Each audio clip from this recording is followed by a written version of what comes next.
हमारे देश के होम मिनिस्टर अमित शाह जी का ये कहना है कि बिहार में इतना लैंड नहीं है कि वहां पर फैक्ट्रीज लगाई जा सके। बिहार के अंदर हम सब जानते हैं कि भूमि की कमी, कोई भी बड़ी इंडस्ट्री लाना है तो बिहार में भूमि मिलने में बड़ी दिक्कत आती है। मगर बिहार के भागलपुर एरिया के अंदर 1020 एकड़ एरिया 25 सालों के लिए अडानी को लीज पर दे दिया गया है, ₹1 पर एकड़ पर ईयर के लिए। और ये जो 1020 एकड़ एरिया जमीन लीज पर दी गई है वो एग्रीकल्चर लैंड है, जिसके ऊपर मैंगो और लीची के पेड़ लगे हुए थे।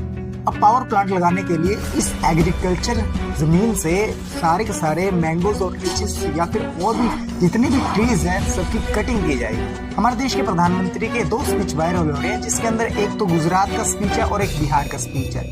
आप इस क्लिप को पहले सुन लीजिए। आज गुजरात में एक से बढ़कर एक यूनिवर्सिटीज है, पेट्रोलियम हो, फोरेंसिक हो, वेलनेस हो, हर आधुनिक विषय की पढ़ाई के लिए गुजरात में बेहतरीन मौके हैं।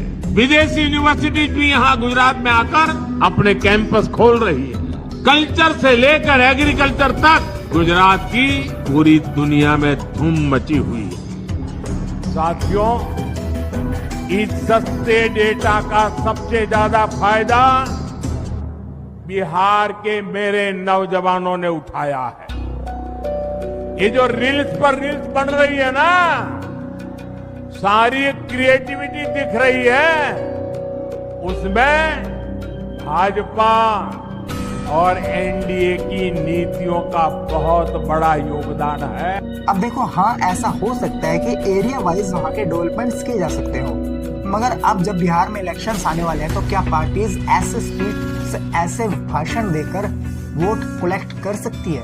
अब पिछले कुछ सालों में क्या हुआ है और आने वाले कुछ सालों में क्या होगा, अब ये वहां के लोग डिसाइड करेंगे वोट देकर।